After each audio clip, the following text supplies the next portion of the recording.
Hi, I'm Alexis, and if you know me, you know I love a good bowl of mac and cheese. I've had many varieties of mac and cheese over the years, and everyone has their favorite recipe. It's really one of those dishes that is so customizable. You can use different cheeses, different spices, different pasta. It's really like choose your own adventure. I'm going to show you my recipes for a 3-minute, 30-minute, and 3-hour mac and cheese. So you can make a bowl of mac and cheese whether you have a few minutes or a few hours. First up, we've got a 3-minute mac and cheese. It actually takes a little longer than 3 minutes, but it's really fast. You can do this in a mug, you could do it in a bowl, it's great for dorm rooms. It's really simple and it's actually like shockingly good. First up, I'm going to add my dried pasta along with some water. I'm gonna let the pasta cook for about 2 minutes. If it needs more time, I'm gonna add another minute. And because it's in a mug, it should go pretty quickly. Okay, so my pasta is about al dente right now. And over here, I've got some pre-shredded cheddar cheese. It's good to use pre-shredded cheddar cheese for the microwave because it actually has some cornstarch already in it, which is gonna help make a creamier sauce. I'm adding a little more to like really solidify it together. You don't want the cheese to separate. Salt, pepper, so tiny. Add it to the cheese and add the cheese and the milk in. And just give that a little stir. From here, I'm just gonna put it in for 30 seconds. It'll probably take 2 intervals, make sure the cheese is melting, and that's it. Okay, kind of looks like this gloopy mess, but you're gonna give it a stir and do it for 30 more seconds. You're done. There you go, mac and cheese in a mug. It's actually crazy how good this is. I really stand by the next 2 recipes, but if you're in a pinch, you can have dinner in under 10 minutes. The second mac and cheese is a stovetop mac and cheese, which is pretty common. It's really easy to do, great weeknight option. I'm gonna use a lot of these orangey cheeses to get that classic all-American mac and cheese. For this version, I'm going to hand grate my sharp cheddar, Gouda, and I've got Monterey Jack. Monterey Jack doesn't have a lot of flavor, but it's really good for creating this like ooey gooey traditional mac and cheese. The next step in our mac and cheese is making a bechamel, which sounds scary, but I promise is super easy. First up, take your butter and melt it. You know, I think the internet will probably hate me for this, but I have never eaten Kraft mac and cheese. People get really upset when I tell them that. Once the butter's melted, you're going to add your flour. And this process is actually called making a roux. You're cooking the flour off for 1 to 2 minutes until it gets slightly golden. And you wanna make sure that you continuously whisk so that the flour doesn't burn in places. This looks great. It's nice and golden brown. You're gonna add your milk. And so once you add the milk, then it becomes a bechamel. A roux is the base, bechamel is the sauce. And I'm gonna add some ground mustard, paprika, pinch of salt, and some pepper. I always feel like this part is pretty magical as the bechamel comes together. At first, it looks like nothing. It just looks like seasoned milk. But as you keep stirring, it'll slowly begin to thicken. And you're gonna cook it for 8 to 10 minutes until it can coat the back of a spoon. It's gonna look like a thicker sauce. It's bubbling, it's thick. Now, cheese time. So adding the Monterey Jack, Gouda, and the cheddar. And it's gonna get like super cheesy. I've got some cooked pasta, but you wanna make sure that you're doing this at the same time so that your pasta is ready to go as soon as the cheese is. Ooh. And then give it a stir.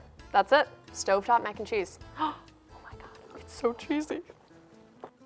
I love this mac and cheese because it comes together in 30 minutes. It's so flavorful, it's so ooey gooey, melty. Like when I think of mac and cheese, this is kind of what I think of. Oh my God. It's really my ideal mac and cheese. I've got a long way to go for our next dish, but I'm gonna eat this for lunch first. I'm finally onto the 3-hour mac and cheese, which is so indulgent, it's so rich. Really, if you have some time, this one's worth making. This is the perfect dish for a holiday, for a dinner party, something where you want to put a little more time and effort into it. The first step to this mac and cheese is making garlic confit and garlic oil. I'm gonna add my olive oil to a pan and just warm it through over medium heat. Next up, garlic. So I've got to peel all these cloves. A really easy way to do that, you can take your chef's knife, You just want to do it enough so that the peel is going to come easily off of the garlic clove. Last clove of garlic, my oil's heated, and just adding the cloves in. And I'm just gonna simmer it for about 45 to 55 minutes until the garlic is super tender and the oil is infused. It already smells so good in here. Garlic oil actually stays good for about a month in the fridge. You can use the oil for roasting veggies, you could use it in a salad. Just take this and do whatever you want with it. We're making liquid gold right here. I'm just gonna let this go and get started on the next part. Next up is making homemade breadcrumbs. So, loaf of bread, and all you're gonna do is tear it up. You wanna do pretty small pieces. Look, if you have time, making your own breadcrumbs is totally worth it. I will admit that it is something that I usually don't do myself. But if you don't wanna do it, you can use panko or you could use regular breadcrumbs. The sourdough smells so good. It's gonna make great breadcrumbs. Once you've got a tray of bread, just pop it in the oven for about 20 minutes, 350. Just dry it out and get those nice crispy bits. It smells so good in this room. It's like garlic city over here. The garlic is super tender, the oil is infused, so now I'm gonna take the garlic oil off the heat and put it through a strainer. I'm gonna let it cool to room temperature while I work on my breadcrumbs. I've got my toasted breadcrumbs. They were in the oven for about 20 minutes and now they're nice and dried out, toasty, look at that. So adding them to a bowl of the food processor, big guy if you have it. Okay, so ready to blitz. I want the breadcrumbs to be mostly fine with a few bigger chunks. So for this recipe, I need about 2 cups of breadcrumbs, like that. So there's one. It's a loose interpretation of 2 cups. So you can see with these breadcrumbs that they're mostly fine on the bottom, but then there's some bigger pieces up top. I personally like the uneven texture, but you can make them more fine at home if you want to. I've got some Parmesan cheese here, and then I've got that garlic oil that was infused. Parmesan garlic breadcrumbs. What is better than that? So my breadcrumbs are done. I'm gonna reserve this until we're ready to bake the mac and cheese. The last step for my 3-hour mac and cheese is making a bechamel once more. Again, add the butter. So it's the same process. As soon as the butter's melted, you can add the flour. I wanna get it to be golden brown, have a nice nutty flavor. So my roux is ready. Now it's time to add the milk and the rest of the seasoning. I'm gonna add a big pinch of salt, black pepper, some nutmeg, and a little cayenne. You might think of nutmeg as typically a sweeter spice or something used in desserts, but it's actually used in a lot of sauces. And again, we've got that cayenne to also add some heat. So my sauce is really thick and creamy now. Add the cheese. I've got white cheddar, I've got Gruyere, and I've got Fontina, which doesn't have a lot of flavor, but again, it's super melty and is gonna make this like cheese pull city. Population, oven, mac and cheese. So cheesy. I've got some pre-cooked cavatappi here, and oh my God. One more addition, I mashed up some of the garlic confit and I'm gonna add it to the pasta with the cheese. So I did about 3 cloves, which gives the flavor of garlic without being overpowering. If you're a garlic fanatic, by all means add more. So I've got my buttered baking dish here and I'm just gonna add the pasta. So just pat it in an even layer. And now I've got my garlicky Parmesan breadcrumbs and just put them in an even layer. I grew up with mac and cheese that was done in the oven. So to me, this is the most nostalgic recipe.